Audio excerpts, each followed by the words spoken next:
अगला टॉपिक है धातुओं की तनु अम्ल के साथ अभिक्रिया। तो इसके लिए एक जनरल इक्वेशन जो है वो है कि धातु, कोई भी धातु प्लस तनु अम्ल, क्या मिलता है इससे हमें, लवण प्लस हाइड्रोजन। तो मतलब ये हुआ कि कोई भी धातु अगर किसी तनु अम्ल के साथ अभिक्रिया करती है, रिएक्ट करती है, तो उससे हमें लवण और हाइड्रोजन गैस मिलती है। इन दोनों को मैंने अंडरलाइन किया, मतलब ये दोनों इंपॉर्टेंट है। आपको ये याद रखना है कि तनु अम्ल के साथ जब भी कोई धातु रिएक्ट करेगी, अभिक्रिया करेगी, तो कौन सी गैस निकलेगी, हाइड्रोजन गैस निकलती है हमेशा। ठीक है, ये आपको याद रखना है। कोई भी धातु हो सकती है और तनु अम्ल जैसे कि हाइड्रोक्लोरिक अम्ल, H2SO4, सल्फ्यूरिक अम्ल, कोई भी तनु अम्ल हो सकते हैं। इसके कुछ एग्जांपल्स मैंने यहाँ पे लिखे हुए हैं, जैसे कि Fe आयरन प्लस HCl। ये जो नंबर्स लिखे हुए हैं यहाँ पे अभी आगे इसके, आप इसको अभी के लिए इग्नोर कर सकते हैं, क्योंकि ये जो नंबर्स होते हैं ये बैलेंसिंग के लिए हैं, रिएक्शन को बैलेंस करने के लिए, इक्वेशन को बैलेंस करने के लिए हमने यहाँ पे लिखे हुए हैं, संतुलित करने के लिए। ये ऐसा नहीं है कि इम्पॉर्टेंट नहीं है, ये भी बहुत इम्पॉर्टेंट है, लेकिन ये चैप्टर 1 में और अभी आपने जैसे कि चैप्टर 1 किया नहीं है तो ये वाला टॉपिक आपको नहीं आता कि किसी रिएक्शन को कैसे बैलेंस करते हैं। ये हम इस चैप्टर के बाद सीख लेंगे, तो अभी के लिए आप इनको इग्नोर कर दीजिए, बाकी चीज़ें समझ लीजिए।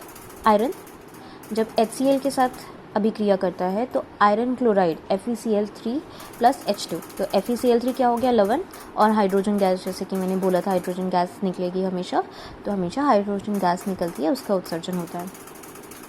कैसे पता चलेगा, कैसे बनेगा, H से तो बन गया H2, और ये जो Fe है ये इस Cl के साथ जाके जुड़ जाता है। तो Fe और Cl जब जुड़ेंगे, आपको याद है आपने 9th क्लास में किया था कि यौगिक कैसे बनाते हैं, Fe और Cl, Fe की संयोजकता 3 होती है, Cl फ्लोरीन की 1 होती है, क्रॉस करोगे FeCl3 बन जाएगा, ये आपने 9th में किया हुआ है, तो FeCl3 बन गया। ऐसे ही मैग्नीशियम Cl के साथ बनाएगा तो मैग्नीशियम क्लोराइड MgCl2 बन जाएगा, ये जैसे ये वाला किया, ऐसे ही आप सारे करके देख सकते हो। ZnCl के साथ बनाएगा, ZnCl2 बन जाएगा, AlCl3 के साथ AlCl3। ये तो हो गए हाइड्रोक्लोरिक अम्ल के साथ। ऐसे ही अगर आप सल्फ्यूरिक अम्ल के साथ आपको रिएक्शन लिखने के लिए बोली जाए, मान लो आपको बोला है कि आयरन को सल्फ्यूरिक अम्ल के साथ रिएक्शन लिखनी है, तो कैसे लिखेंगे, H2 तो डायरेक्ट बन जाएगा यहाँ पे, और इसके साथ Fe क्या करेगा, इस SO4 के साथ रिएक्ट करेगा, तो ये बन जाएगा FeSO4। ठीक है, ये रिएक्शन बैलेंस है, हमें इसमें कोई नंबर्स एडजस्ट करने की ज़रूरत नहीं है। ठीक है, अगला जो पॉइंट है वो ये है कि कुछ धातु जैसे कि copper, Cu copper, Ag silver, Au gold, Hg mercury, पारा, ये जो कुछ धातु हैं ये बहुत ही कम अभिक्रियाशील होते हैं, इस वजह से ये तनु अम्लों के साथ अभिक्रिया नहीं करते। अभी अगला एक टॉपिक आएगा सक्रियता श्रेणी का, उसमें मैं आपको बता दूंगी कि ये जो चारों मेटल्स हैं, चारों धातु हैं, ये हाइड्रोजन से सक्रियता श्रेणी में नीचे आते हैं। तो जो भी सक्रियता श्रेणी में हाइड्रोजन से नीचे आते हैं वो तनु अम्लों के साथ अभिक्रिया नहीं करते। तो आपको ये याद रखना है, ये जो धातु हैं ये तनु अम्ल के साथ अभिक्रिया नहीं करेंगे। ठीक है, याद रखना है आपको। अगला पॉइंट इंपॉर्टेंट है, ये धातु तनु नाइट्रिक अम्ल, HNO3 नाइट्रिक अम्ल बोलते हैं इसे, इसके साथ धातु अभिक्रिया करके हाइड्रोजन गैस उत्पन्न नहीं करते। अब एक्चुअली होता क्या है, लाइन तो ये रीज़न हो गया हमारा, ये स्टेटमेंट हो गई कि धातु जो है वो तनु नाइट्रिक अम्ल के साथ अभिक्रिया कर हाइड्रोजन गैस उत्पन्न नहीं करते। पर अगर आपको से पूछा जाता है कि वो क्यों उत्पन्न नहीं करते, तो उसका कारण क्या है, इसका कारण मैंने यहाँ पे नोट्स में नहीं लिखा हुआ है, आप इसको बुक में मैंने मार्क कर दिया था, आप वहाँ से अगर आप क्वेश्चन आता है तो आप वहाँ से देख कर लिख लेना, मैं समझा देती हूँ आपको।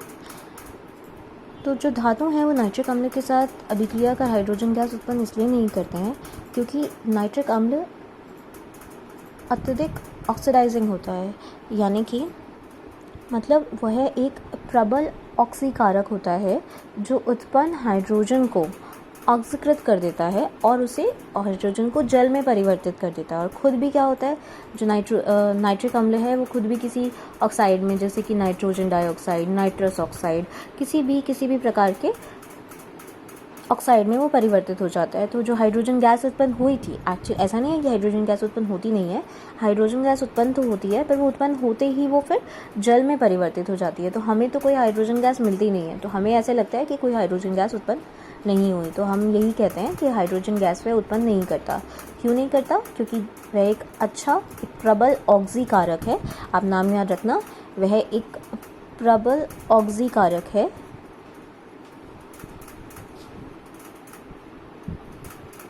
और इस वजह से वो जो हाइड्रोजन उत्पन्न हुई थी वो उसको जल में परिवर्तित कर देता है और ख़ुद भी वो किसी ऑक्साइड में परिवर्तित हो जाता है।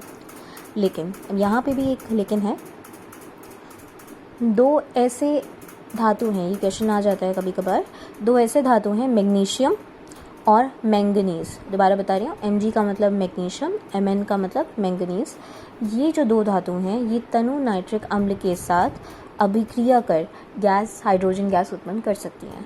ठीक है, तो क्वेश्चन आता है कि ऐसी कौन सी दो धातु हैं जो हाइड्रोजन गैस उत्पन्न करती हैं नाइट्रिक अम्ल के साथ? तो उसका आंसर है मैग्नीशियम और मैंगनीज। ठीक है, अगला टॉपिक है एक्वा रीजिया। ये जो एक्वा रीजिया है, देखिए जनरली क्या होता है कि गोल्ड और प्लैटिनम, यहाँ पे मैंने जैसे आपको लिखवाया था ना, कॉपर, सिल्वर, गोल्ड, मरकरी ये तनु अम्लों के साथ अभिक्रिया नहीं करते। तो गोल्ड और प्लैटिनम जो हैं वो बहुत ही ज़्यादा कम अभिक्रियाशील होते हैं और वो किसी भी तरीके के, चाहे तनु अम्ल क्या, अगर आप सांद्र भी अम्ल ले लेते हैं, सांद्र अम्ल जो होते हैं वो काफ़ी स्ट्रॉन्ग होते हैं, तो वो उससे तो सारे के सारे धातु ज़्यादातर रिएक्ट कर ही लेते हैं।